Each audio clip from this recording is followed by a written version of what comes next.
السلام علیکم ورحمۃ اللہ وبرکاتہ۔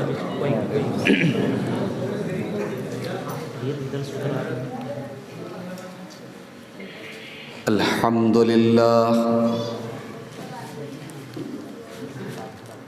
نحمده ونستعینه ونستغفره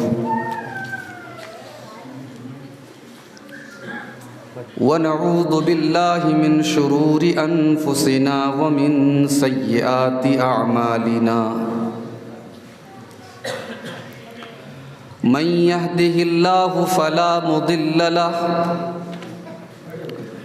ومن يضلل فلا هادي له وأشهد أن لا إله إلا الله وحده لا شريك له وأشهد أن محمدًا عبده ورسوله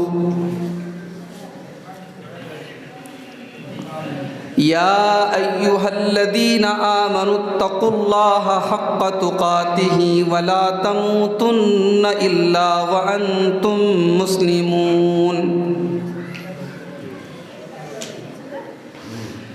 يا أيها الناس اتقوا ربكم الذي خلقكم من نفس واحدة وخلق منها زوجها وبث منهما رجالا كثيرا ونساء واتقوا الله الذي تساءلون به والأرحام إن الله كان عليكم رقيبا يا أيها الذين آمنوا اتقوا الله وقولوا قولا سديدا يصلح لكم أعمالكم ويغفر لكم ذنوبكم ومن يطع الله ورسوله فقد فاز فوزا عظيما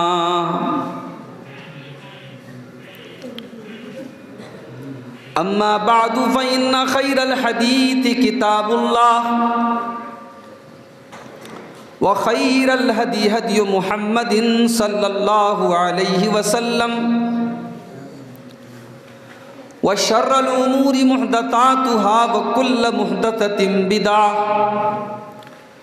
وكل بدعة ضلالة وكل ضلالة في النار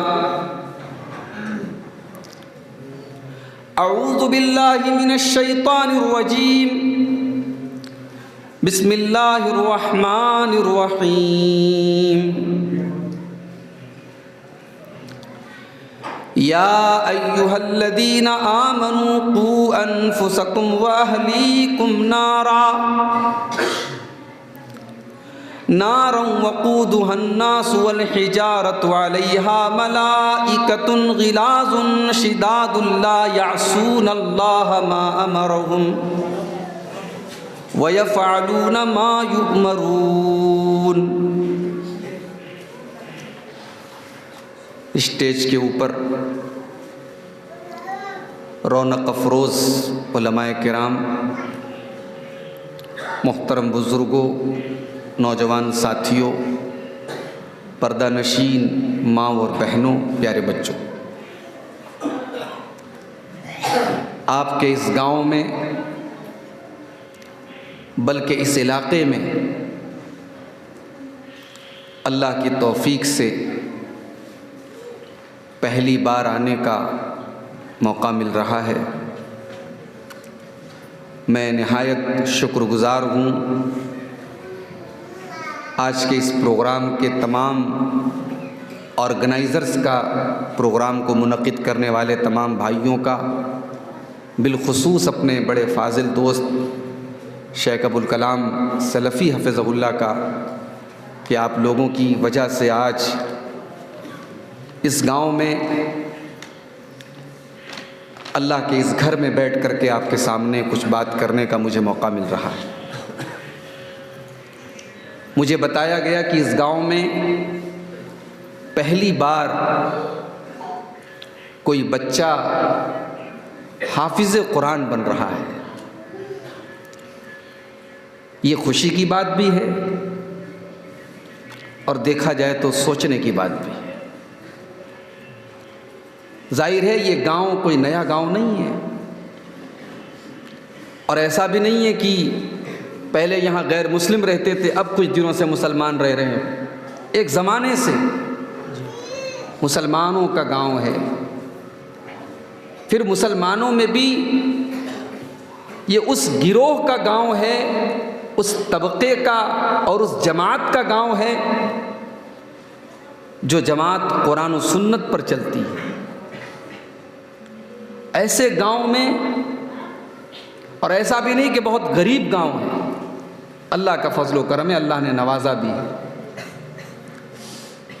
ایسے گاؤں میں اگر اب تک قرآن کا کوئی حافظ نہیں تھا، کوئی عالم نہیں تھا، تو یہ بھی سوچنے والی بات ہے بھائی۔ اس کا مطلب کہ ہم نے اس کی ضرورت ہی نہیں سمجھی کہ ہمارے گاؤں سے بھی کوئی بچہ حافظ قرآن بنے، کوئی عالم دین بنے، کوئی قرآن اور سنت کا جانکار بنے۔ میں پہلی بار آپ کے گاؤں میں آیا ہوں، زیادہ جانکاری نہیں رکھتا آپ کے گاؤں کے بارے میں، مگر جتنا بتایا گیا اس حساب سے مجھے بڑی خوشی بھی ہوئی۔ یہ بچہ آج جس کے سر پہ دستار رکھی گئی، میں اللہ سے دعا کرتا ہوں اللہ اس کو، جس قرآن کو ہمارے حافظ صاحب نے محنت کر کے اس کو یاد کرایا ہے، اس قرآن کی حفاظت کرنے کی اللہ تعالیٰ اس بچے کو توفیق دے۔ قرآن کو یاد کرنا یہ بہت بڑا کام ہے، لیکن یاد کرنے کے بعد قرآن کو باقی رکھنا یہ اس سے بڑا کام ہے۔ لیکن میں دعا کروں گا کہ اللہ تعالیٰ اس جیسے سینکڑوں بچے اس گاؤں سے پیدا ہوں انشاءاللہ۔ اس بچے کو آج جو خوشی ملی ہے، اس کے والد کو جو خوشی ملی ہے، یہ خوشی اس آخرت کی خوشی کے مقابلے میں کچھ نہیں ہے جو کل قیامت کے دن جب اس بچے کے باپ کو ساری دنیا کے سامنے رب العالمین عزت کا تاج اس کے سر پہ رکھے گا۔ اللہ کے پیارے نبی فرماتے ہیں، مسند احمد کی روایت ہے، جب بچہ قرآن کا حافظ بن جائے، قرآن کا عالم بن جائے، اس کے ماں باپ کو کل قیامت کے دن اللہ رب العالمین عزت کا لباس پہنائے گا، عزت کا جوڑا پہنائے گا، اور ان کے سر پہ تاج الکرامہ، ایک ایسا تاج رکھا جائے گا کہ دنیا کے بڑے بڑے تاج اس تاج کے آگے پھیلیں۔ آج لوگ دنیا میں کوئی مس انڈیا بن رہا ہے، کوئی مسٹر انڈیا بن رہا ہے، کوئی مس ورلڈ بن رہی ہے، کوئی مس یونیورس بن رہی ہے، اسی تاج کے اوپر لوگ فخر کرتے ہیں کہ ہمارے سر کے اوپر خوبصورتی کا تاج رکھا گیا، ساری دنیا نے ہماری خوبصورتی کا لوہا مانا۔ لیکن ذرا تصور کرو، ذرا غور کرو میرے بھائیوں، اس باپ کا خوشی کے مارے کیا عالم ہوگا جس باپ کے بچے کے حافظ قرآن ہونے کی وجہ سے، جس ماں کے بچے کے قرآن کے حافظ قرآن ہونے کی وجہ سے اس ماں باپ کے سر کے اوپر قرآن کریم کی عزت اور قرآن کریم کی عظمت کی وجہ سے ان کے سر کے اوپر تاج رکھا جائے گا۔ کسی گاؤں میں کوئی ڈاکٹر بن جاتا ہے تو پورے گاؤں کا نام اخباروں میں آتا ہے، اس گاؤں سے ایک بچے نے نیٹ کا ایگزام پاس کر لیا، ڈاکٹر بن گیا، سی اے کا ایگزام پاس کر لیا۔ لیکن ظاہر ہے ڈاکٹر، انجینئر، سی اے یہ سارے ایگزام پاس کر کے دنیا میں آپ کو عزت مل رہی ہے، لیکن قرآن کا حافظ اور عالم بنا کر کے آپ اپنے بچے کو جو مقام دے رہے ہیں وہ آخرت میں انشاءاللہ آپ کو اجر و ثواب عطا فرمائے گا۔ تو میری دعا ہے اللہ تعالیٰ یہ جو سلسلہ شروع ہوا ہے، اللہ تعالیٰ اس کو مزید ہمیں اور آپ کو توفیق دے کہ اور بچوں کو ہم قرآن کا حافظ بنائیں، اور بچوں کو ہم دین کا عالم بنائیں، آمین۔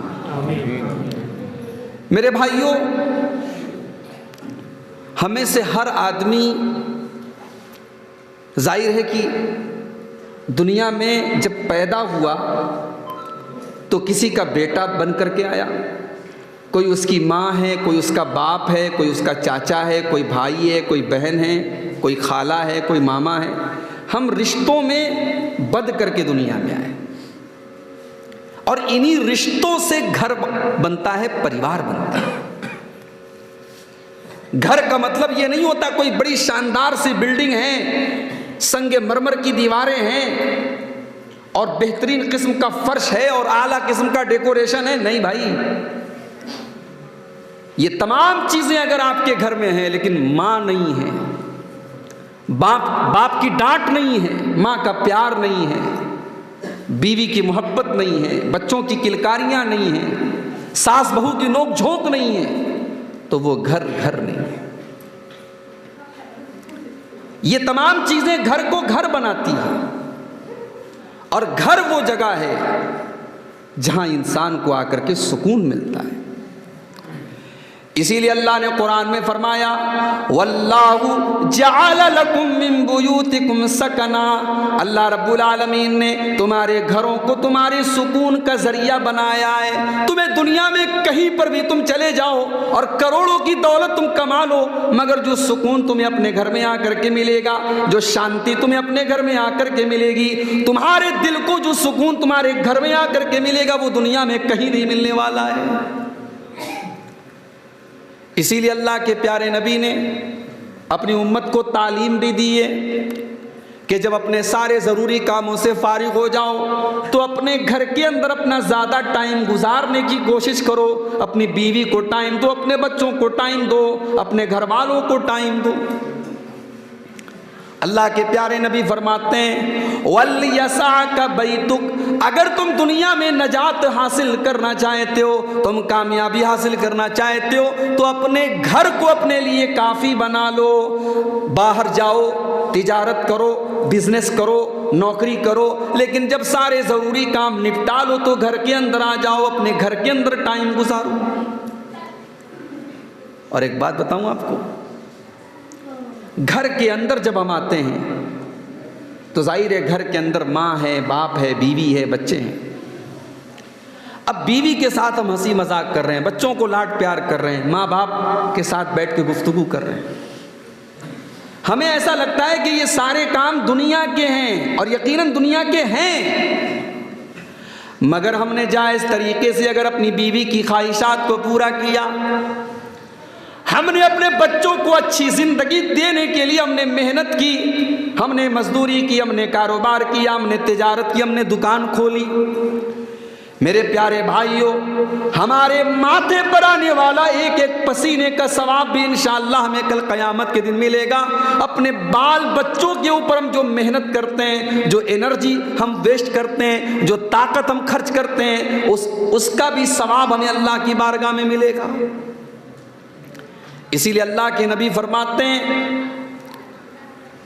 آپ نے مثال دیتے ہوئے فرمایا، بخاری کی روایت ہے، دینار انفقتہ فی سبیل اللہ، ایک دینار تم اللہ کی راہ میں خرچ کر رہے ہو، ایک دینار سے تم کسی غلام کو آزاد کر رہے ہو، ایک دینار سے تم کسی غریب کی مدد کر رہے ہو، وَدِینَارٌ انفقتہ علی اہلک، اور ایک دینار ایسا ہے جو تم اپنے پریوار کے اوپر خرچ کر رہے ہو، اپنی بیوی کے اوپر خرچ کر رہے ہو، اپنے بچوں کے اوپر خرچ کر رہے ہو، اپنے ماں باپ کے اوپر خرچ کر رہے ہو۔ اللہ کے رسول فرماتے ہیں 4 دینار ہو گئے، ایک اللہ کی راہ میں خرچ کیا، ایک گردن آزاد کرنے میں خرچ کیا، ایک غریب کی مدد کرنے میں خرچ کیا، اور ایک اپنے اہل و عیال اور اپنے پریوار کے اوپر خرچ کیا۔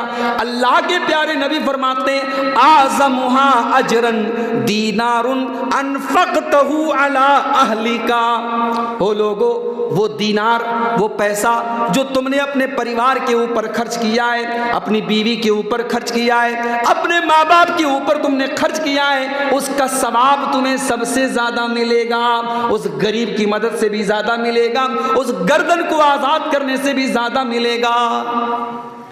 یہ نہ سمجھو تم اپنے بچوں کے لیے محنت کر رہے ہو تو اس کا کوئی ثواب نہیں، اس کا بھی ثواب آپ کو ملے گا۔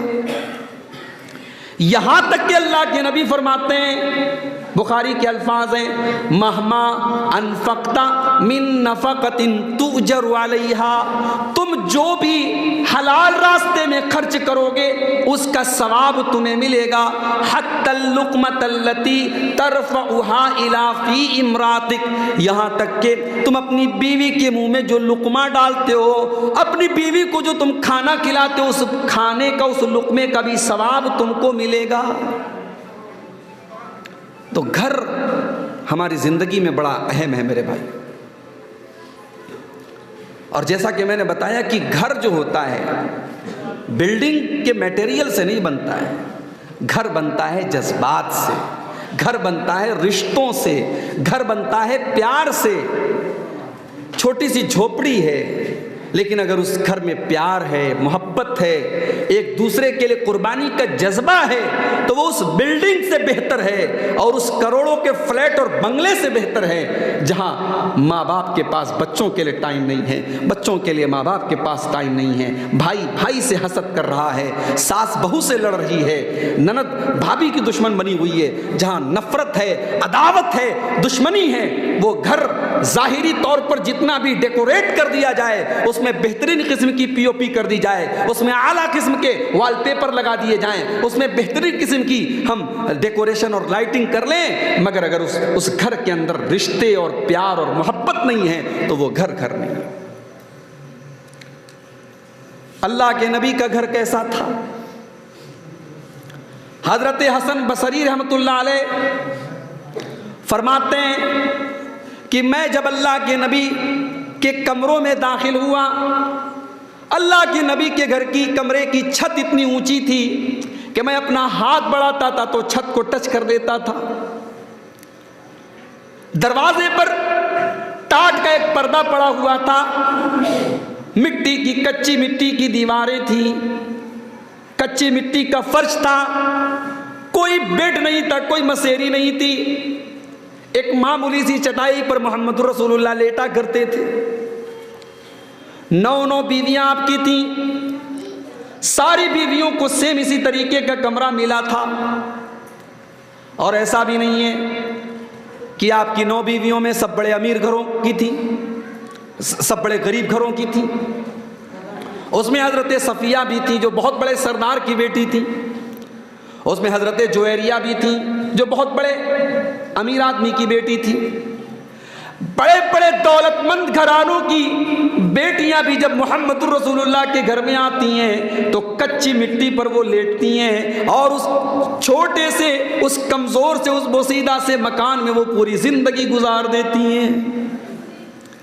میرے پیارے بھائیوں، اگر آپ دنیا کی بات کریں، اگر دنیا کی سٹینڈرڈ کی بات کریں، اگر دنیا کے معیار کی بات کریں، محمد رسول اللہ کا گھر کوئی بہت اعلیٰ گھر نہیں تھا، کوئی بہت شاندار گھر نہیں تھا، اس میں بڑا اچھا میٹیریل نہیں لگا تھا، اس میں بہت اچھا ڈیکوریشن نہیں تھا، اس میں فرنیچر نہیں تھا، مگر یہ وہ گھر تھا، یہ وہ گھر تھا جس گھر میں روزانہ قرآن کی تلاوت ہوا کرتی تھی. یہ وہ گھر تھا جہاں جبریل امین آیا کرتے تھے. یہ وہ گھر تھا جہاں محمد رسول اللہ راتوں کو تہجد پڑھا کرتے تھے. یہ وہ گھر تھا جہاں اللہ کے نبی اپنے رب کی بارگاہ میں ہاتھ اٹھا کے دعائیں کیا کرتے تھے. یہ وہ گھر تھا جہاں قرآن پڑھا جاتا تھا، جہاں حدیثیں پڑھی جاتی تھی، جہاں اللہ کی باتیں ہوتی تھی، رسول کی باتیں ہوتی تھی. آج ہم نے شاندار مکان بنا لیے، ہم نے گھروں کو ڈیکوریٹ کر لیا، ہم نے آج اپنے گھروں کو خوبصورت بنانے پر کروڑوں روپے خرچ کر دیے.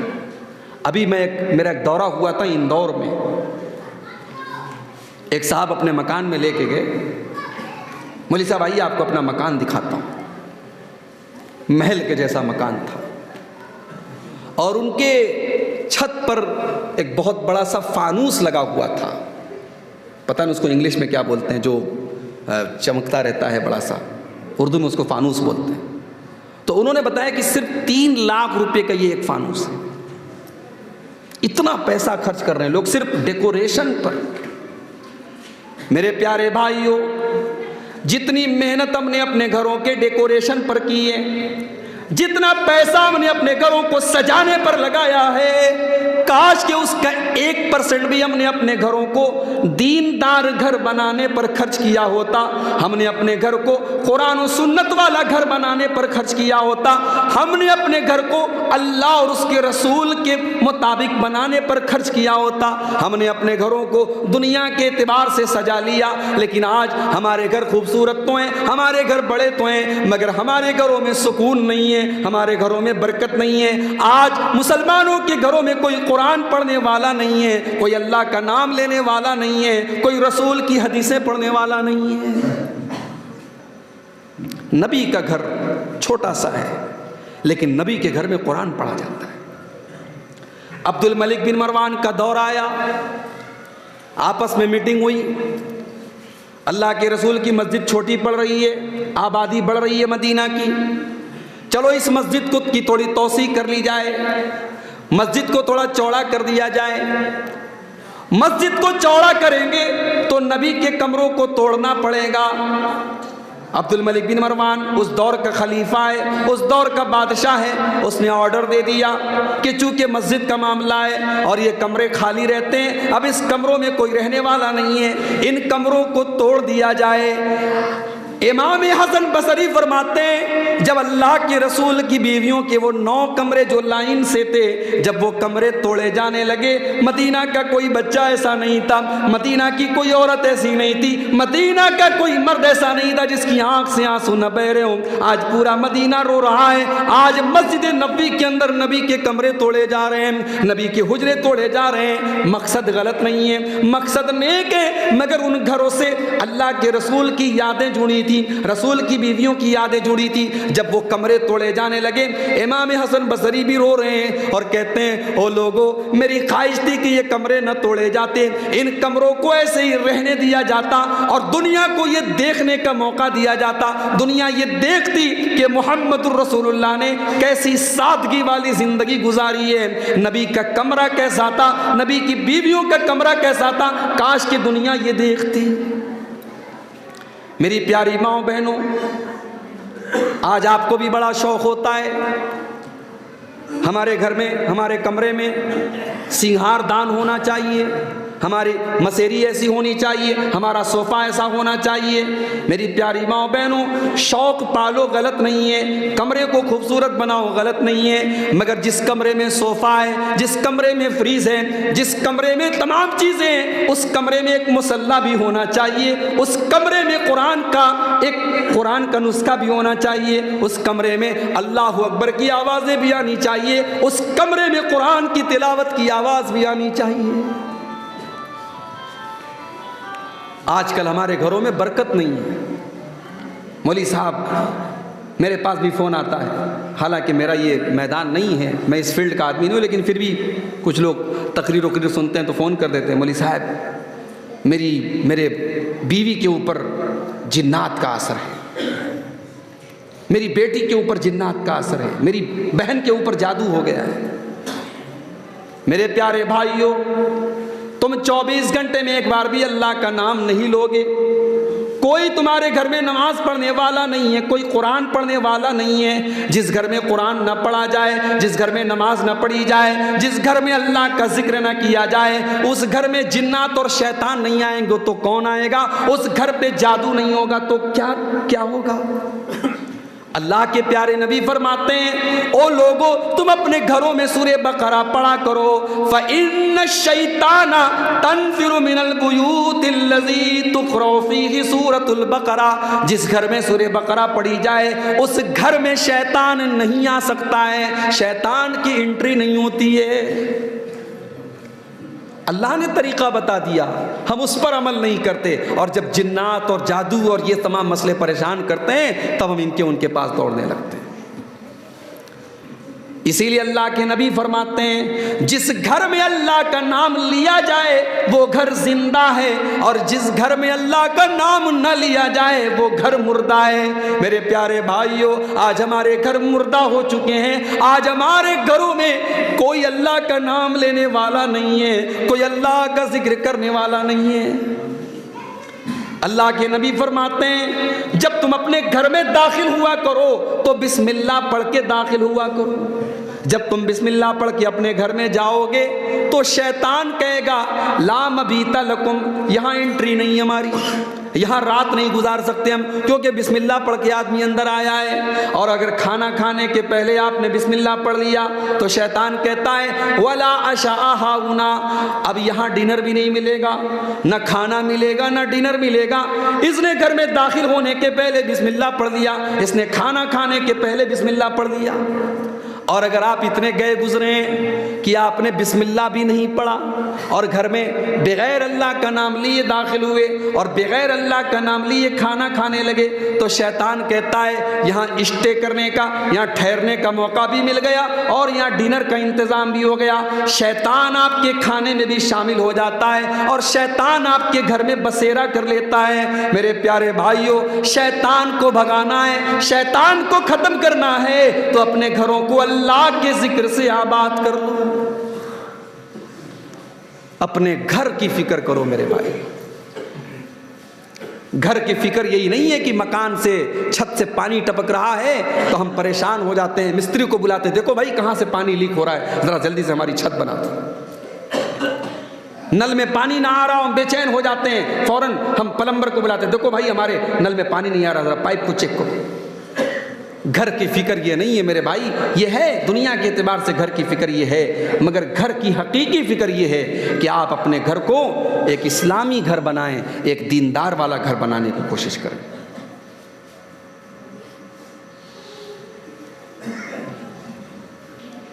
تو سائلنٹ کر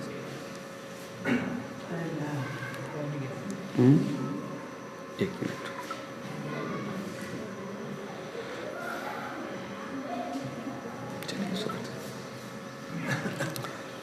گھر کو اسلامی گھر بنانے کی کوشش کریں گے. اور جانتے ہو اگر گھر کو اسلامی گھر بنانا ہے تو سب سے پہلا کام آپ کو یہ کرنا پڑے گا کہ گھر والی اسلامی ہونی چاہیے، گھر والی دیندار ہونی چاہیے. اسی لیے اللہ کے پیارے نبی فرماتے ہیں تنکح المرأة لأربع، جب عورت کی شادی ہوتی ہے تو 4 چیزیں عام طور سے عورت کے اندر دیکھی جاتی ہیں. لمالہا، اس کا مال دیکھا جاتا ہے، ولحسبہا، اس کا خاندان دیکھا جاتا ہے، ولجمالہا، اس کی خوبصورتی دیکھی جاتی ہے، ولدینہا، اور اس کی دینداری دیکھی جاتی ہے. اللہ کے رسول نے خوبصورتی کو دیکھنے سے منع نہیں کیا، خاندان کو دیکھنے سے منع نہیں کیا، مالداری کو دیکھنے سے منع نہیں کیا، لیکن آپ نے فرمایا فَاظْفَرْ بِذَاتِ الدِّينِ تَرِبَتْ يَدَاكَ، اے میری امت کے لوگوں تم دینداری کو سب سے اوپر رکھو. لڑکی خوبصورت نہیں ہے چلے گا، لڑکی بہت اونچے خاندان کی نہیں ہے چلے گا، لڑکی کے پاس مال کم ہے چلے گا، لیکن لڑکی کے پاس اگر دینداری نہیں ہے وہ تمہارے گھر کو آ کے جہنم بنا دے گی. تم اپنے گھر کو اگر جنت بنانا چاہتے ہو تو دیندار عورت کو گھر میں لے کر کے آؤ. دیندار عورت، جس عورت کے اندر حیا ہو، شرم ہو، جس عورت کے اندر نماز کی پابندی ہو، جس عورت کے اندر شوہر کی خدمت کا جذبہ ہو، جس عورت کے اندر اپنے ساس سسر کی اور اپنے گھر اور پریوار کو چلانے کی چھمتا ہو، وہ دیندار عورت ہے. اور ایسی دیندار عورت جب گھر میں آتی ہے میرے پیارے بھائیوں تو پورے گھر کو وہ جنت بنا دیتی ہے.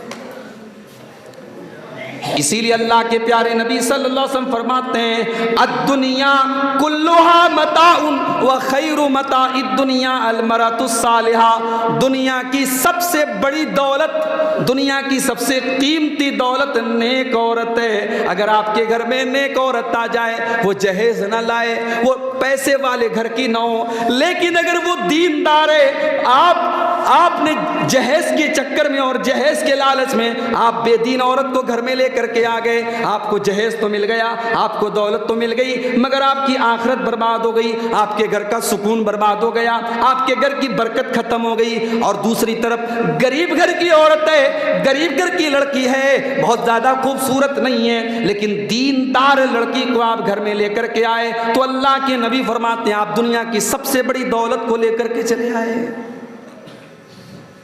دیندار عورت. اسی لیے علماء کہتے ہیں کہ اولاد کا ایک حق یہ بھی ہے کہ اولاد کے پیدا ہونے کے پہلے اپنی ہونے والی اولاد کے لیے ایک اچھی ماں کا انتخاب کیا جائے۔ یہ اپنے نوجوان جو ہمارے جن کی شادی نہیں ہوئی ہے، میں ان سے کہوں گا کہ یہ لٹکے جھٹکے والی لڑکیوں کو پسند مت کرو، ایسی عورت کو اپنا لائف پارٹنر بناؤ، ایسی لڑکی کو اپنی شریک حیات بناؤ جو دیندار ہو۔ اور دیندار عورت کی پہچان یہ ہوتی ہے کہ آپ سے غلطی ہو، آپ سے گناہ ہو تو آپ اس کو سمجھائیں، اور اس سے کوئی غلطی ہو تو آپ اس کو سمجھائیں۔ آپ سے نماز اگر چھوٹ رہی ہے وہ آپ کو نماز پڑھنے کی تلقین کرے، اور اگر وہ چھوڑ رہی ہے نماز تو آپ اس کو تلقین کریں۔ یہ دیندار میاں بیوی کی پہچان ہے میرے پیارے۔ اللہ کے پیارے نبی صلی اللہ علیہ وسلم فرماتے ہیں رحم اللہ رجلا قام من اللیل، اللہ تعالیٰ رحمت نازل کرتا ہے اس مرد کے اوپر جو رات میں اٹھ کر کے تہجد پڑھتا ہے، قیام اللیل کرتا ہے، اور اکیلے نہیں پڑھتا ہے، وَأَيْقَظَ امْرَأَتَهُ، اپنی بیوی کو بھی اٹھاتا ہے، اپنی اہلیہ کو بھی اٹھاتا ہے، اور اللہ تعالیٰ رحمت نازل کرے اس عورت کے اوپر جو رات میں اٹھ کر کے تہجد کی نماز پڑھتی ہے، قزت زوجہا، اور اپنے شوہر کو بھی اٹھاتی ہے، اور شوہر اگر اٹھنے سے انکار کرتا ہے تو شوہر کے چہرے پر پانی چھڑک دیتی ہے لیکن اس کو اٹھاتی ہے۔ تو دیندار عورت سے شادی کرو بھائی، مگر آپ کریں گے کیسے؟ یہاں تو سب سے پہلے نظر ہوتی ہے جہیز کے اوپر۔ لڑکا اگر تھوڑا کوالیفائیڈ ہے، لڑکا اگر سرکاری نوکری میں ہے، لڑکا اگر اچھی جاب میں ہے، لڑکا اگر اچھا بزنس کر رہا ہے، تب تو سودے بازی ہوتی ہے باقاعدہ۔ آپ کے گاؤں کا کیا حال ہے میں نہیں جانتا، مگر بہار ہو چاہے یو پی ہو، ہر جگہ کا ماحول یہی ہے۔ لمبی لمبی ڈیمانڈ ہوتی ہے، اور بڑے فخر سے جناب وہ لڑکا جو ہے شادی کے بعد کہتا ہے یہ کار تو میرے سسر نے مجھے دی ہے۔ یہ نہیں کہتا ہے کہ میں نے بھیک میں مانگی تھی، میرے باپ نے تب مجھے ملی ہے۔ کہتا ہے مجھے جہیز میں ملی ہے، میرے سسر نے دی ہے۔ اللہ کے رسول کے دور میں شادی ہوتی تھی، اللہ کے پیارے نبی اپنے صحابہ سے پوچھتے تھے تم نے اپنی بیوی کو مہر کیا دیا؟ وہاں مرد سے سوال ہوتا تھا تم نے دیا کیا ہے، یہاں مرد سے سوال ہوتا ہے تم کو ملا کیا ہے۔ وہاں لڑکی کے باپ کو اللہ کے رسول نے ہر قسم کے بوجھ سے آزاد کر دیا تھا، اس لیے کہ لڑکی کا باپ بیچارہ وہ تو خود ہی اتنی بڑی قربانی دے رہا ہے، وہ تو خود اپنی لڑکی کو محنت کر کے، اپنی لڑکی کو پال پوس کر کے، جوان کر کے تیرے حوالے کر رہا ہے، اپنی زندگی کی کمائی تیرے حوالے کر رہا ہے، اللہ کے بھروسے اپنی بیٹی کو تیرے ساتھ دے رہا ہے، اور تو اتنا بڑا خود غرض ہے، تو اتنا بڑا مطلب پرست ہے، تو اتنا بڑا خود غرض ہے کہ اس بیٹی کے باپ سے تو جہیز کی ڈیمانڈ کرتا ہے، تو 200 باراتیوں کے کھانے کی ڈیمانڈ کرتا ہے، تو اس سے بائک اور کار کی امیدیں رکھتا ہے۔ میرے پیارے بھائیوں، آج ہم نے ایسے حالات بنا دیے، کتنی غریب بیٹیوں کے باپ آج بیچارے مجبور ہیں، ان کی بیٹیاں آج جوانی کی دہلیز کو پار کر رہی ہیں، 35 اور 40 سال کی ہو رہی ہیں، آج ان کے باپ کے پاس اپنی بیٹی کی شادی کرنے کا انتظام نہیں ہے۔ کتنے باپ ایسے ہیں، بلکہ کتنے علماء ایسے ہیں، میں نے ایسے علماء کو بھی دیکھا جو اپنی بیٹیوں کی شادی کے لیے چندے کر رہے ہیں، مسجدوں کے اندر رومال بچھا کے بھیک مانگ رہے ہیں۔ میرے پیارے بھائیوں، یہ سسٹم ختم کر دو، محمد رسول اللہ کے دور کا یہ طریقہ ہی نہیں تھا۔ نبی کے دور میں لڑکی والے کو اللہ کے رسول نے کسی بھی طریقے کے خرچ کا پابند نہیں کیا۔ جب تک ہم یہ سسٹم نہیں بنائیں گے اور اپنے سماج سے رسم و رواج کے ان بندھنوں کو ختم نہیں کریں گے، تب تک ہمارے گھر کا ماحول اچھا نہیں ہو سکتا، ہمارے گھر میں دینداری نہیں آ سکتی۔ شادی ہو گئی، اب شادی ہونے کے بعد ظاہر ہے ہر جوڑے کی یہ امید اور آرزو رہتی ہے کہ مجھے اولاد مل جائے، اور اولاد اللہ تعالیٰ کی بہت بڑی نعمت بھی ہے۔ میں تو کہتا ہوں کہ اس دنیا میں اگر اولاد نہ ہو تو دنیا بلیک اینڈ وائٹ ہو جائے گی بھائی۔ دنیا جو اتنی رنگین ہے نا، دنیا کا رنگ ختم ہو جائے گا۔ دنیا میں ڈیکوریشن ہے اولاد سے، اور اولاد کتنی بڑی نعمت ہے، یہ اس باپ سے پوچھو جو بیچارہ ترستا ہے کہ کسی معصوم کی انگلیاں پکڑنے کا مجھے موقع مل جائے۔ ذرا اس ماں سے پوچھو جس کے آنگن میں بچے کی کلکاری نہیں گونجتی ہے اور وہ ترستی رہتی ہے کاش میری گود میں بھی بچہ آ جائے۔ اولاد اللہ تعالیٰ کی بہت بڑی نعمت ہے، اسی لیے اللہ تعالیٰ قرآن میں کہتا ہے المال والبنون زینت الحیات الدنیا، میرے بندو یہ مال اور یہ اولاد تمہاری دنیا کی زندگی کی زینت ہے، اس سے دنیا کی چمک دمک ہے، اس سے دنیا کا ڈیکوریشن ہے۔ بلکہ اللہ تعالیٰ نے سورہ آل عمران میں تو یہاں تک فرما دیا کہ میں نے 8 چیزوں کی محبت ہر انسان کے دل میں ڈال دی ہے۔ کوئی انسان یہ نہیں کہہ سکتا کہ ان 8 چیزوں سے میں محبت نہیں کرتا۔ اس میں دوسرے نمبر پر اللہ تعالیٰ نے فرمایا زُيِّنَ لِلنَّاسِ حُبُّ الشَّهَوَاتِ مِنَ النِّسَاءِ وَالْبَنِينَ، ہم نے انسان کے دل میں عورت کی محبت کو ڈالا ہے، ہم نے انسان کے دل میں اولاد کی محبت کو ڈالا ہے۔ اولاد کی محبت کو اللہ نے ڈالا ہے بھائیو، اولاد چیز ہی ایسی ہے۔ اللہ کے نبی خطبہ دے رہے تھے، جمعہ کا خطبہ دے رہے ہیں آپ کے دونوں نواسے حسن و حسین رضی اللہ تعالیٰ عنہما لال رنگ کا کرتا پہن کر کے گرتے پڑتے پھسلتے ہوئے مسجد میں داخل ہوئے، چھوٹے سے بچے 4-5 سال کے۔ نبی اکرم کی نظر اپنے نواسوں پر پڑی، اپنے بچوں پر پڑی۔ نبی ان کے نانا بھی تھے اور نبی ان کو باپ کی طرح بھی چاہتے تھے۔ نبی اکرم نے اپنے دونوں نواسوں کو دیکھا کہ وہ مسجد میں داخل ہو رہے ہیں، نبی اکرم نے اپنا خطبہ بیچ میں سے روک دیا، منبر سے اترے، دونوں نواسوں کو گود لیا، ان کو پیار کیا، ان کو بوسہ لیا، ان کو لاڈو پیار کیا۔ اس کے بعد آپ منبر پر تشریف لائے اور آپ نے فرمایا او لوگو، میرے رب نے قرآن میں کتنی سچی بات کہی ہے، انما اموالکم واولادکم فتنہ، او لوگو تمہارا مال اور اولاد تمہارے لیے فتنہ ہے۔ یہ بچے، یہ میرے نواسے، میں ان کو دیکھ کر کے میں صبر نہ کر سکا اور میں نے اپنے خطبے کو روکا، اپنی بات کو روکا، اور جب تک میں نے ان کو لاڈ اور پیار نہ کر لیا مجھے سکون نہیں ملا۔ اولاد بہت بڑی نعمت ہے میرے بھائی، مگر ایک بات بتاؤں، یہ اولاد جتنی بڑی نعمت ہے اتنی ہی بڑی ذمہ داری بھی ہے آپ کی گردن کے اوپر۔ کل قیامت کے دن اس اولاد کے بارے میں آپ کو حساب دینا پڑے گا۔ آپ یہ کہہ کے نہیں بچ سکتے ہماری لڑکی جوان تھی، اپنی مرضی کی مالک تھی، اس نے یہ کام کر لیا، میرا لڑکا جوان تھا، اپنی مرضی کا مالک تھا، اس نے شراب پی لیا، اس نے زنا کر لیا، وہ نماز نہیں پڑھتا تھا، میں تو سمجھاتا تھا۔ نہیں، آپ سے پوچھو گی، بہت بڑی ذمہ داری ہے اولاد۔ اللہ کے پیارے نبی فرماتے ہیں کلکم رائی وکلکم مسئول عن رعیتہ، تم میں سے ہر آدمی ذمہ دار ہے اور اس کی ذمہ داری کے بارے میں کل قیامت کے دن اس سے حساب لیا جائے گا۔ والرجل رائی علی اہل بیتہ، ایک مرد ذمہ دار ہے اپنے پریوار کا، اپنی بیوی کا، اپنے بچوں کا، اور مرد سے سوال کیا جائے گا، آدمی سے سوال کیا جائے گا اس کی بیوی کے بارے میں، اس کے بچوں کے بارے میں۔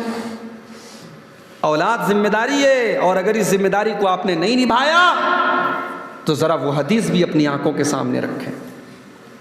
اللہ کے پیارے نبی فرماتے ہیں، صحیح مسلم کی روایت ہے، ما من عبد یسترعیہ اللہ رعیۃ، اللہ تعالیٰ جب کسی بندے کو کوئی ذمہ داری دے دے اور پھر وہ آدمی مر جائے اور اپنی ذمہ داری صحیح طریقے سے ادا نہ کرے، وہو غاش لرعیتہ، اپنی ذمہ داری کے ساتھ وہ دھوکہ کر رہا ہو، اپنی ذمہ داری کو وہ صحیح طریقے سے ادا نہ کر رہا ہو، الا حرم اللہ علیہ الجنہ، اللہ کے نبی فرماتے ہیں کہ ایسے آدمی کے اوپر جنت حرام کر دی جائے گی۔ اولاد ذمہ داری ہے میرے بھائی۔ ہمارے بچوں کو ذرا سی کھروچ آ جائے ہم برداشت نہیں کرتے، بچے کے چہرے پر کوئی زخم آ جائے مائیں بے چین ہو جاتی ہیں، باپ ڈاکٹر کو لے کے جاتا ہے، بچے کو بخار آ جائے باپ بیچارہ رات بھر جاگتا ہے، ماں بیچاری رات بھر جاگتی ہے، اتنی محبت کرتے اپنی اولاد سے۔ میرے پیارے بھائیوں، جس اولاد سے آپ اتنی محبت کرتے ہیں وہ اولاد اگر جہنم کے راستے پر جا رہی ہے، اگر گناہوں کے راستے پر جا رہی ہے، کیا آپ کی یہ ذمہ داری نہیں ہے کہ آپ اپنے اولاد کو جہنم کی آگ سے بچائیں؟ اسی لیے میرا رب قرآن کے 28ویں پارے میں فرماتا ہے، یا ایھا الذین آمنوا قوا انفسکم واہلیکم نارا، اے ایمان والو اپنے آپ کو اور اپنے پریوار کو، اپنے گھر والوں کو جہنم کی آگ سے بچاؤ۔ وقودھا الناس والحجارہ، اور جہنم کی آگ یہ ڈیزل اور پیٹرول سے نہیں جلے گی، یہ انسانوں سے جلے گی، یہ پتھروں سے جلے گی۔ علیہا ملائکۃ غلاظ شداد لا یعصون اللہ، اور جہنم کے جو چوکیدار ہوں گے، جہنم کے جو رکھوالے ہوں گے، وہ بڑے سخت قسم کے فرشتے ہوں گے۔ آج ہماری لڑکیاں غیروں کے ساتھ بھاگ رہی ہیں، خبریں سنی آپ نے؟ بنارس کی، مئو کی، بمبئی کی، ایسے علاقوں کی جہاں مسلمان لڑکیاں پردے میں نکلتی ہیں، گھر سے بے پردہ نہیں نکلتی، نقاب میں نکلتی ہیں، پردے میں نکلتی ہیں۔ اس سوسائٹی میں آج یہ کام ہو رہا ہے کہ مسلمان لڑکی نقاب میں جا رہی ہے اور غیر مسلم کے ساتھ ہوٹل میں جا کے رنگ رلیاں منا رہی ہے۔ چلو بھر پانی میں ہمیں ڈوب مرنا چاہیے۔ میرے پیارے بھائیوں، خاص طور سے میں ان سے بات کروں گا جن کے گھر میں بیٹیاں ہیں۔ بیٹی اولاد تو دونوں ہیں، بیٹا بھی اور بیٹی بھی ہے، مگر بیٹی یہ اور بڑی ذمہ داری بن کر کے آتی ہے۔ اگر آپ کے گھر میں بیٹی ہے تو اللہ تعالیٰ نے آپ کو موقع دیا ہے جنت میں جانے کا، لیکن اللہ تعالیٰ نے بہت بڑے امتحان میں بھی آپ کو ڈالا ہے۔ آئیے وہ حدیث بھی آپ کو سنا دیتا ہوں، بخاری اور مسلم کی روایت ہے۔ اماں عائشہ فرماتی ہیں، ایک بھیک مانگنے والی عورت، ایک مسکین عورت میرے دروازے پر آتی ہے اور اس کے ساتھ 2 چھوٹی چھوٹی بچیاں ہیں۔ اس نے کچھ کھانے کو مانگا، میں نے گھر میں نظر ڈالی، پورے گھر میں مجھے صرف ایک کھجور ملی، میں نے وہ کھجور اٹھا کر کے اس عورت کو دے دی۔ ذرا غور کریں میری پیاری مائیں اور بہنیں، اماں عائشہ کی سخاوت دیکھیں کہ پورے گھر میں کھانے کی کوئی چیز نہیں ہے، صرف ایک کھجور ہے، لیکن وہ کھجور بھی اپنے لیے نہیں چھوڑی، اس غریب عورت کو دے دی۔ اس عورت نے کھجور کو لیا۔ اب حدیث میں ذکر نہیں ہے کہ عورت کتنے دن کی بھوکی تھی، بچے کتنے دن کے بھوکے تھے، لیکن بہرحال مانگنے والی عورت تھی، مسکین تھی، غریب تھی۔ عورت نے کھجور کے 2 ٹکڑے کیے، ایک اس بچی کو دے دیا، ایک اس بچی کو دے دیا۔ وَلَمْ تَأْكُلْ مِنْهَا شَيْئًا، اور خود اس عورت نے کچھ نہیں کھایا۔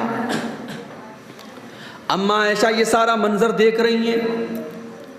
اماں عائشہ بڑا متاثر ہوئی اس واقعے سے، اس منظر کو دیکھ کر کہ ماں کا کلیجہ دیکھو، ماں نے کچھ نہیں کھایا، بچوں کو دے دیا۔ شام کو جب اللہ کے نبی گھر پہ تشریف لائے، اماں عائشہ نے پورا واقعہ سنایا۔ اللہ کے پیارے نبی صلی اللہ علیہ وسلم نے فرمایا، اے عائشہ تم کیا سمجھتی ہو؟ کیا بیٹیوں کو پالنا، کیا بیٹیوں کی پرورش کرنا آسان کام ہے؟ نہیں نہیں، من ابتلی من هذه البنات بشيء فاحسن الیہن کن له سترا من النار۔ اے عائشہ، جس کو اللہ تعالیٰ بیٹی دے کر کے آزمائے، جس کے گھر میں بیٹی جنم لے لے اور پھر وہ آدمی اس امتحان کو پورا کرے اور بیٹیوں کی صحیح پرورش کرے، بیٹیوں کے ساتھ اچھا سلوک کرے، تو کل قیامت کے دن وہ بیٹیاں اپنے ماں باپ کو جہنم کی آگ سے بچانے کا کام کریں گی۔ آج بھی ہمارے یہاں کچھ گھروں میں اگر بیٹی پیدا ہو جائے تو ماتھے پر بل پڑ جاتے ہیں، ارے یار یہ کیا، بیٹی پیدا ہو گئی، ذمہ داری آ گئی گھر پہ۔ بیٹا پیدا ہوا تو چلو بڑھاپے کا سہارا بن کے آیا، بیٹی پیدا ہوئی ارے یار ایک بوجھ اور بڑھ گیا۔ یہ سوچ ہے ہماری۔ کیا پتا جس بیٹے کو آپ بڑھاپے کا سہارا سمجھ رہے ہیں، کیا پتا وہ بیٹا آپ کے بڑھاپے کا سہارا بننے کے بجائے آپ کے بڑھاپے کی بد دعا بن جائے۔ اور کیا پتہ جس بیٹی کو آپ اپنے لیے بوجھ سمجھ رہے ہیں، اپنے لیے بہت بھاری ذمہ داری سمجھ رہے ہیں، کیا پتہ کل آپ کے مشکل وقت میں وہی بیٹی آپ کے کام آئے اور وہی بیٹی آپ کا سہارا بن جائے۔ میرے پیارے بھائیوں، بیٹے اور بیٹی دونوں اللہ کی نعمتیں، دونوں اللہ کی دی ہوئی نعمتیں۔ کبھی بیٹیوں کو بیٹوں سے حقیر نہ سمجھنا، بلکہ بیٹیاں اگر آپ کے گھر میں پیدا ہو جائیں تو آپ اللہ کا شکر ادا کرنا کہ اللہ تعالیٰ نے آپ کو جنت کا ٹکٹ دے دیا ہے، آپ کو جہنم سے بچنے کا ایک موقع دے دیا ہے۔ اور اتنا ہی نہیں بلکہ صحیح مسلم کی وہ حدیث اپنے سامنے رکھیے، اللہ کے نبی فرماتے ہیں من آل جاریتین حتی تبلغا جاء یوم القیامت انا وہو کہاتین۔ اللہ کے نبی اپنی دونوں انگلیوں سے اشارہ کر کے فرماتے ہیں جس کے گھر میں دو بیٹیاں پیدا ہو جائیں، جو دو بیٹیوں کی پرورش کرے اور وہ بیٹیاں جوان ہو جائیں، وہ بیٹیاں بالغ ہو جائیں، ان بیٹیوں کا سارا حق ادا کرے، وہ بیٹیوں کا سارا حق ادا کر دے، تو کل قیامت کے دن وہ آدمی جب آئے گا تو اپنے نبی کے ساتھ وہ ایسے ہی رہے گا جیسے یہ دونوں انگلیاں ایک دوسرے کے ساتھ ملی ہوئی ہیں۔ وہ آدمی اپنے نبی کے ساتھ رہے گا، وہ ماں باپ اپنے نبی کے ساتھ رہیں گے۔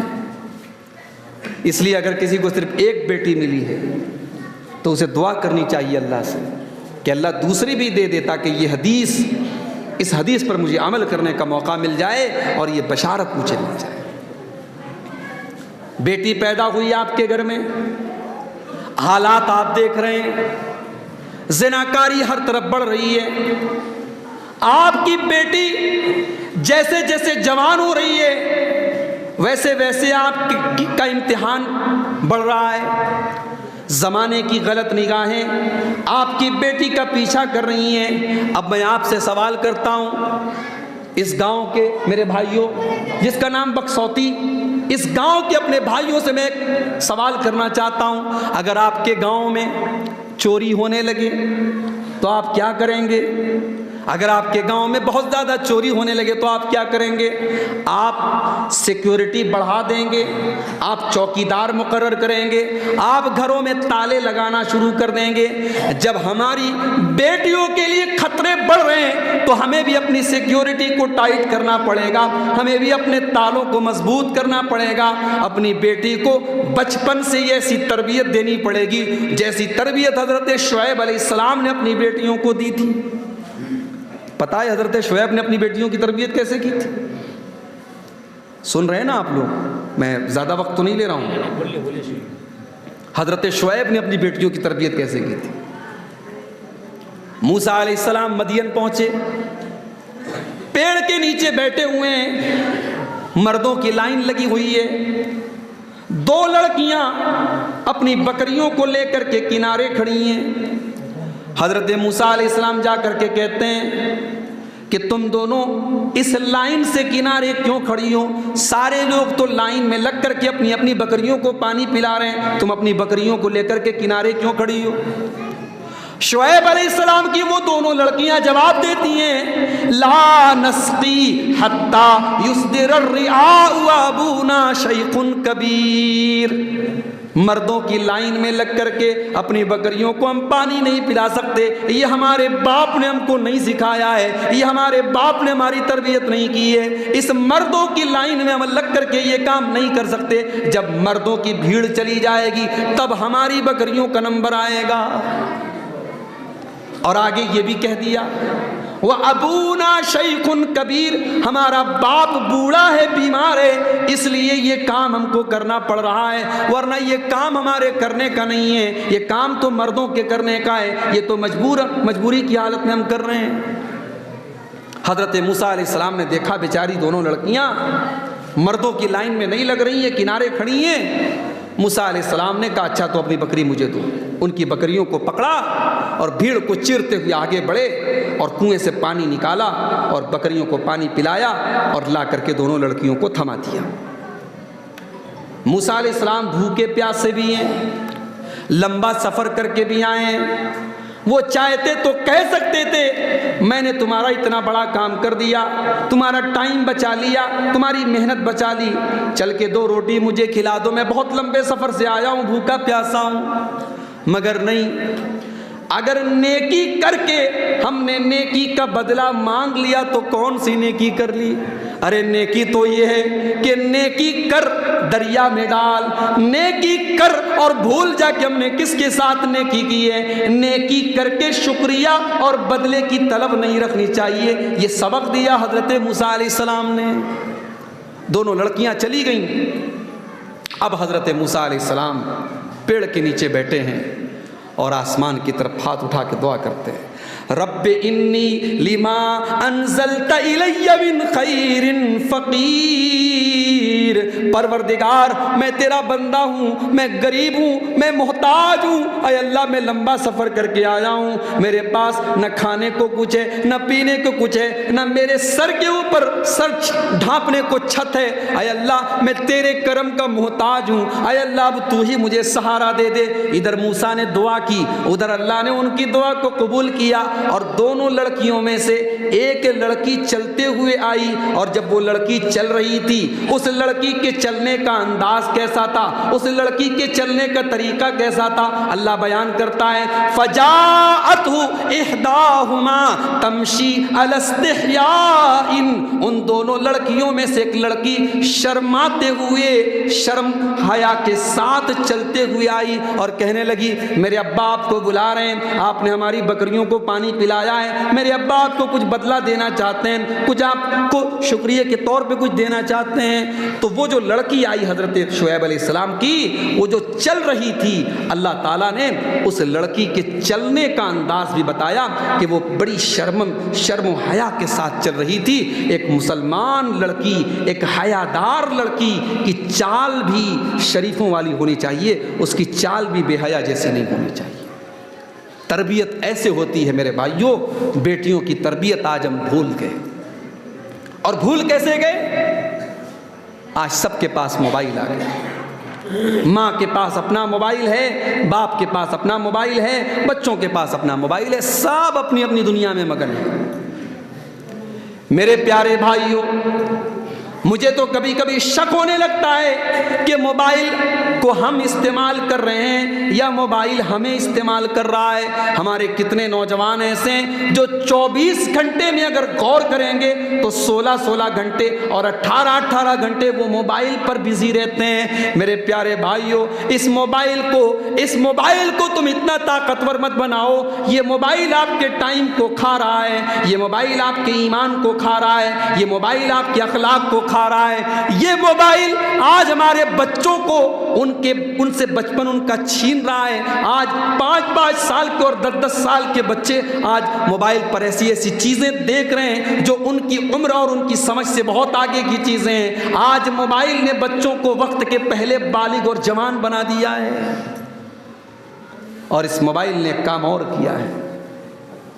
باپ بیچارہ رات میں آتا ہے، کام دھام کر کے گھر آیا ہے، بیوی نے کھانا نکالا، اس نے کھانا کھایا، اب بستر پہ آیا، اب موبائل میں لگ گیا، فیس بک چلا رہا ہے، واٹس ایپ چلا رہا ہے۔ بچوں کے لیے ٹائم نہیں، بیوی کے لیے ٹائم نہیں۔ بچے کتنے بچے ایسے ہیں کہ صبح وہ جب اٹھتے ہیں تو باپ اپنے کام پہ جا چکا ہے، اور شام کو جب باپ آتا ہے تو بچے سو چکے ہیں۔ میرے پیارے بھائیوں، اپنے جیتے جی اپنے بچوں کو یتیم نہ بناؤ، اپنی زندگی میں اپنے بچوں کو یتیم نہ بناؤ، اپنے بچوں کے لیے ٹائم نکالو، ان کی تربیت کے لیے ٹائم نکالو۔ اور اللہ کی قسم کھا کے کہتا ہوں، اللہ کو گواہ بنا کے کہتا ہوں، آپ نے اپنے بچوں کو جو سکھا دیا، جو بتا دیا، آپ کے سکھا دینے سے اور آپ کے بتا دینے سے اگر آپ کے بچے نے اس پر عمل کر لیا، وہ بچہ جب تک دنیا میں زندہ رہے گا، آپ دنیا سے چلے جائیں گے مگر اس کا ثواب آپ کو ملتا رہے گا۔ باپ نے بچے کو دعا سکھا دی، بیٹا جب تو بستر پہ سونے جایا کر دعا پڑھا کر، اللہم بسمک آموت واحیا۔ بچے نے دعا یاد کر لی۔ بچوں کا دماغ بھی تو تیز ہوتا ہے۔ میری 7 سال کی بچی ہے، ماشاءاللہ پوری نماز کی دعائیں اس کو یاد ہیں، اور ایسا نہیں کہ کتاب میں سے دیکھ کے نہیں، سن کر کے اس نے یاد کیا۔ دماغ تیز ہوتا ہے بچوں کا۔ آپ نے بچے کو دعا یاد کرا دی، بیٹا جب تو لیٹرین میں جانے لگ تو یہ دعا پڑھ کے جایا کر، اللہم انی اعوذ بک من الخبث والخبائث۔ جب تو لیٹرین سے باتھ روم سے نکلا کر تو نکل کے غفرانک کا پڑھا کر۔ آپ نے دعا سکھا دی۔ آپ نے دعا سکھانے کے بعد آپ کی عمر 60 سال کی ہو گئی، آپ دنیا سے چلے گئے۔ آپ کے مرنے کے بعد بھی آپ کا بچہ جب لیٹرین میں جانے لگتا ہے دعا پڑھ کے جاتا ہے، نکلتا ہے تو دعا پڑھتا ہے۔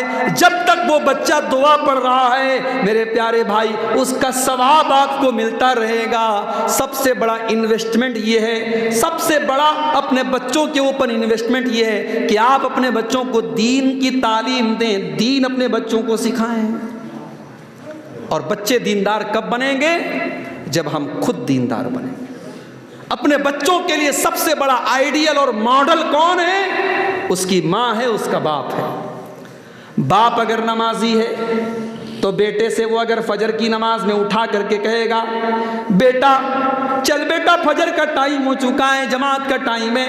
بیٹا دیکھے گا سردی کا موسم ہے، میرا باپ اٹھ کر کے ٹھنڈے ٹھنڈے پانی سے وضو کر رہا ہے۔ بیٹا اپنے باپ کو دیکھ کر کے آٹومیٹک اٹھ کر کے جائے گا۔ لیکن باپ اگر خود کھراٹے مار کے سو رہا ہو، وہ کس منہ سے اپنے بچے کو نماز کے لیے بولے گا؟ جو باپ خود سگریٹ پیتا ہو اور اپنے بچے سے سگریٹ منگواتا ہو، اگر وہ بچہ چپ کے اکیلے میں سگریٹ پیتا ہو تو باپ کو منع کرنے کا کوئی ادھیکار نہیں ہے، کیونکہ اس نے خود اپنے بچے کو یہ سکھا دیا ہے۔ میرے پیارے بھائیوں، آئیڈیل بنو اپنے بچوں کے لیے۔ میری پیاری ماں بہنوں، آئیڈیل بنو اپنی بچیوں کے لیے۔ جب ماں شرم و حیا والی ہوگی، جب ماں حیادار ہوگی، جب ماں پردہ کرے گی، تب بچیاں بھی پردہ کرے گی۔ اور جب ماں بیچاری گھر سے ساڑی پہن کے نکل رہی ہے، اس کی پیٹھ نظر آ رہی ہے، اس کی آستین اور اس کا پورا ہاتھ نظر آ رہا ہے، اس کا پیٹ نظر آ رہا ہے، اس کے بدن کے اعضاء نظر آ رہے ہیں، تو پھر وہ ماں سے جو بچے پیدا ہوں گے، اس کے گھر میں جو بچیاں ہوں گی، وہ بھی بے پردہ اور بے حیا بنیں گی۔ جانتے ہو عورت کا لباس کیسا ہونا چاہیے؟ اللہ کے نبی کے پاس ایک مرتبہ ایک کپڑا آیا، مصر سے آیا۔ اس کپڑے کا نام تھا قبطیہ۔ بڑا بہترین کپڑا اس زمانے کا ہوتا تھا، ریشم کا کپڑا ہوتا تھا، بڑا باریک کپڑا ہوتا تھا۔ مصر کے بادشاہ نے گفٹ کے طور پہ اللہ کے رسول کے پاس بھیجا تھا۔ اللہ کے نبی کی عادت تھی، جب گفٹ آتا تھا تو اللہ کے رسول وہ گفٹ کسی اور کو دے دیا کرتے تھے۔ جب وہ قبطیہ کپڑا اللہ کے رسول کے پاس آیا، آپ نے وہ کپڑا حضرت اسامہ ابن زید کو دے دیا۔ حضرت اسامہ ابن زید کو دینے کے 2-3 دن کے بعد اللہ کے نبی نے پوچھا، اے اسامہ وہ کپڑا جو میں نے آپ کو دیا تھا وہ کیا کیا؟ حضرت اسامہ نے کہا، اے اللہ کے رسول وہ کپڑا میں نے اپنی بیوی کو دے دیا، میں نے اپنی بیوی کو پہنا دیا۔ اللہ کے نبی نے فرمایا، اے اسامہ وہ کپڑا تو بڑا باریک تھا، وہ کپڑا تو بڑا ٹرانسپیرنٹ تھا، جاؤ اپنی بیوی سے کہو کہ جب وہ کپڑا پہنے تو اس کپڑے کے اندر استر لگا لے، اس کپڑے کے اندر انر لگا لے، اس لیے کہ عورت کا کپڑا ایسا نہیں ہونا چاہیے یصف حجامہا، جس سے عورت کی ہڈیوں کی شیپ نظر آئے۔ عورت کا کپڑا اتنا ٹائٹ یا اتنا باریک نہیں ہونا چاہیے جس سے اس کی ہڈیوں کی شیپ نظر آئے۔ معاف کرو میرے پیارے بھائیوں، نبی نے تو صرف ہڈیوں کا نام لیا تھا۔ آج ہمارے مسلمانوں کے گھروں میں آج جوان لڑکیاں ایسے کپڑے پہن رہی ہیں جس سے پورے جسم کے اعضاء نظر آ رہے ہیں اور پورا جسم نظر آ رہا ہے، اور جو چیزیں عورت کو تو سر سے پیر تک چھپانے کی چیز ہے، ارے عورت تو وہ چیز ہے کہ اللہ نے قرآن میں کہا کہ جب عورت گھر میں اپنے باپ کے سامنے بھی رہے، اپنے بھائی کے سامنے بھی رہے، اپنے بیٹے کے سامنے بھی رہے، وَلْيَضْرِبْنَ بِخُمُرِهِنَّ عَلَى جُيُوبِهِنَّ، تو عورت اپنے دوپٹے کو سینے پر رکھے۔ ارے قرآن میں تو اللہ نے عورت کو دوپٹہ تک رکھنے کا طریقہ بتایا ہے۔ عورت تو وہ چیز ہے، اس عورت کو اللہ تعالیٰ کیسے یہ اجازت دے سکتا ہے اور اسلام کیسے یہ اجازت دے سکتا ہے کہ وہ ایسا کپڑا پہنے جس سے اس کا پورا بدن نظر آ رہا ہے۔ اسی طریقے سے 1-2 باتیں اور بیان کر کے میں بات ختم کر رہا ہوں۔ گھر کی اصلاح کرنی ہے میرے بھائی۔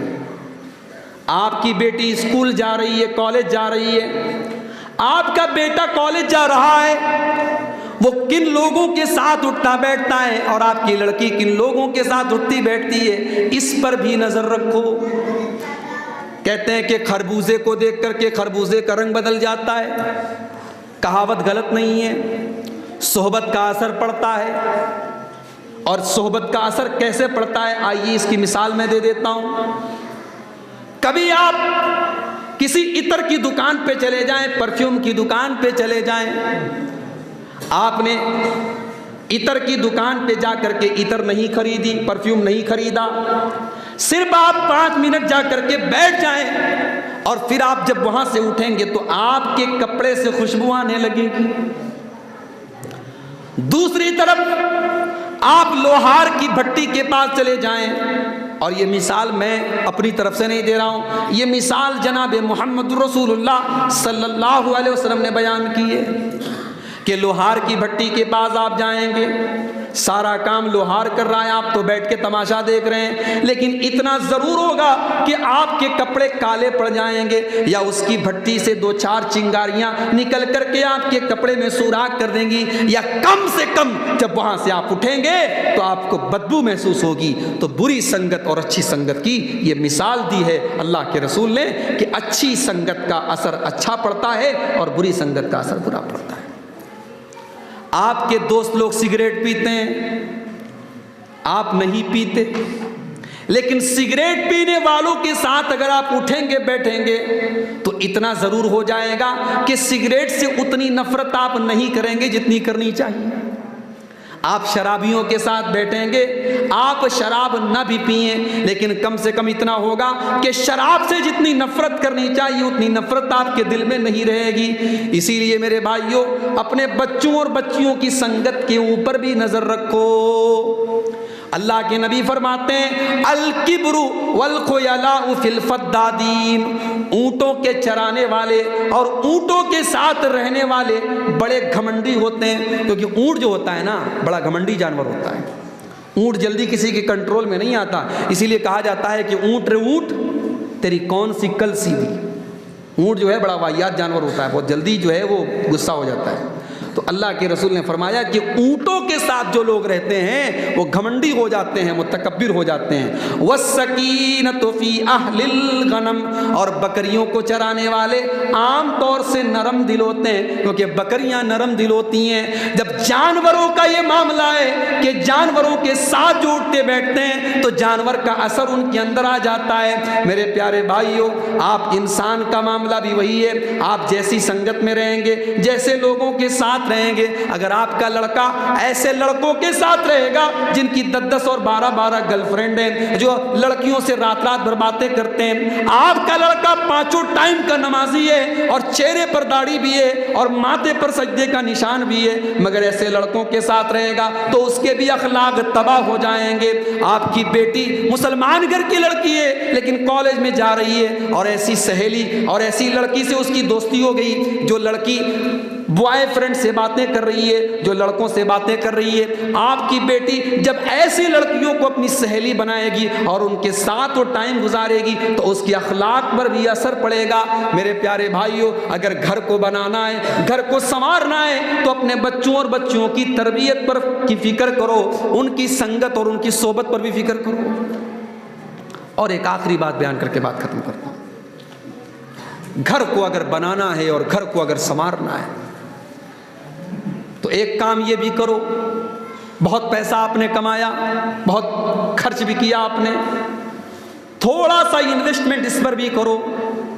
کچھ قرآن کی تفسیریں اپنے گھر میں لا کے رکھ دو. چلو زیادہ نہیں, احسن البیان مختصر بھی ہے, آسان بھی ہے. علامہ صلاح الدین یوسف رحمۃ اللہ علیہ کی تفسیر ہے, اس کو لا کے گھر میں رکھ دو. کچھ حدیث کی کتابیں آپ لا کے گھر میں رکھ دو, ریاض الصالحین ہو گئی, بلوغ المرام ہو گئی, حدیث کی چھوٹی چھوٹی کتابیں گھر میں لا کے رکھ دو. کچھ سیرت کی کتابیں, ہمارے اتر پردیش کے ایک عالم تھے مولانا صفی الرحمان مبارک پوری, ان کی کتاب ہے الرحیق المختوم, اس کو لا کے رکھ دو. اپنی بچیوں کے لیے کچھ صحابیات کی سیرت لا کے رکھ دو, امہات المومنین کی سیرت لا کے رکھ دو, اور کوشش کرو کہ 10 ہی منٹ صحیح, 15 ہی منٹ صحیح روزانہ ایک ٹائم بنا لیا جائے. کسی دن تفسیر کا سبق گھر کی عورتیں آپس میں پڑھ لیں, کسی دن حدیث کی کتاب اٹھا کر کے پڑھ لیں، کسی دن سیرت کی کتاب اٹھا کے پڑھ لیں، اپنے گھر میں قرآن اور حدیث اور سیرت کے درس کا ایک ماحول پیدا کرو۔ اللہ کی قسم بڑے بڑے جلسے اور بڑے بڑے پروگراموں سے زیادہ اثر اور زیادہ وزندار ہوگی یہ 5 منٹ کی اور 10 منٹ کی گفتگو جو آپ کے گھر میں ہوگی۔ اور انشاءاللہ اگر اخلاص کے ساتھ آپ نے یہ کام شروع کیا تو آپ کے گھر کا ماحول بدلنے میں دیر نہیں لگے گی میرے بھائی۔ اور آخر میں یہی کہوں گا کہ گھر کی فکر کرو میرے بھائی، اس لیے کہ دنیا میں ہم اکیلے نہیں ہیں، گھر کے اندر ہیں اور گھر والوں کے ساتھ ہیں، اور ہمیں جنت میں بھی انشاءاللہ اپنے گھر والوں کے ساتھ جانا ہے۔ ہم اپنے آپ کو بھی جنتی بنانے کی فکر کریں اور اپنے بچوں اور اپنے پریوار والوں کو بھی جنتی بنانے کی فکر کریں۔ ایک دعا بتا دیتا ہوں، اس کو نوٹ کر لو، ویڈیو میں ریکارڈ بھی ہو رہا ہے، یاد بھی کر لیں آپ۔ یہ دعا اپنے بال بچوں کے حق میں پڑھا کریں، اس کو ضرور اپنے زندگی کا معمول بنا لیں۔ ربنا ہب لنا من ازواجنا وذریاتنا قرۃ اعین واجعلنا للمتقین اماما۔ پروردگار ہمارے بیوی بچوں کو ہماری آنکھوں کی ٹھنڈک بنا دے اور ہمیں تو متقیوں کا امام بنا دے، ہمیں تو متقی نہیں متقیوں کا امام بنا دے۔ اے اللہ تو اتنا متقی بنا دے کہ میرے بچے میری پیروی کریں، میری بیوی میری پیروی کرے، مجھے اتنا تو تقویٰ کے اس مقام تک پہنچا دے۔ بڑی جامع دعا ہے، بڑی بہترین دعا ہے، اس دعا کو میرے بھائیوں اپنی زندگی کا معمول بنا لیں۔ یہ چند باتیں تھیں جو جلدی جلدی میں نے آپ کے سامنے پیش کی ہیں گھر کی تربیت اور گھر کی اصلاح کے تعلق سے۔ اللہ سے یہ دعا کرتا ہوں رب العالمین ہم سب کو اپنے گھر کی صحیح معنی میں فکر کرنے کی توفیق عطا فرمائے، اپنے گھر والوں کی صحیح تربیت کرنے کی توفیق عطا فرمائے، اپنے بچوں اور بچیوں کی دینی تعلیم پر ہمیں پیسہ خرچ کرنے اور محنت کرنے کی توفیق عطا فرمائے۔ رب العالمین ہمیں اپنے گھروں میں قرآن کی تلاوت اور اللہ کے ذکر اور نماز کی پابندی کا ماحول بنانے کی توفیق عطا فرمائے۔ جن بھائیوں کی محنت اور کوشش سے آج کا یہ پروگرام منعقد ہوا ہے، اللہ ان کی اس کوشش کو قبول فرمائے، اللہ ان کے مال و منال میں اور اہل و عیال میں برکت نصیب فرمائے۔ آج جو یہ بچہ قرآن کا حافظ ہوا ہے، اللہ اس کو حفظ قرآن کی حفاظت کی توفیق عطا فرمائے، اور اللہ ایسے مزید بچے اس گاؤں میں پیدا فرمائے۔ پہلی بار آپ کے گاؤں میں آیا ہوں اور بڑی خوشی ہو رہی ہے، بڑا جذبہ بھی یہاں نظر آ رہا ہے۔ اللہ مزید دین پر چلنے کا اور دین کو سیکھنے کا اور دین پر عمل کرنے کا جذبہ اللہ ہم سب کے اندر پیدا فرما دے۔ اللہ ہر قسم کی بلا سے، ہر قسم کی بیماری سے، ہر قسم کی وبا سے ہم سب کی حفاظت فرمائے۔ اللہ تعالیٰ جب تک ہمیں دنیا میں زندہ رکھے اسلام پر زندہ رکھے اور خاتمہ ہم سب کا ایمان پر ہو، آمین۔ وآخر دعوانا ان الحمد للہ رب العالمین، والسلام علیکم ورحمۃ اللہ وبرکاتہ۔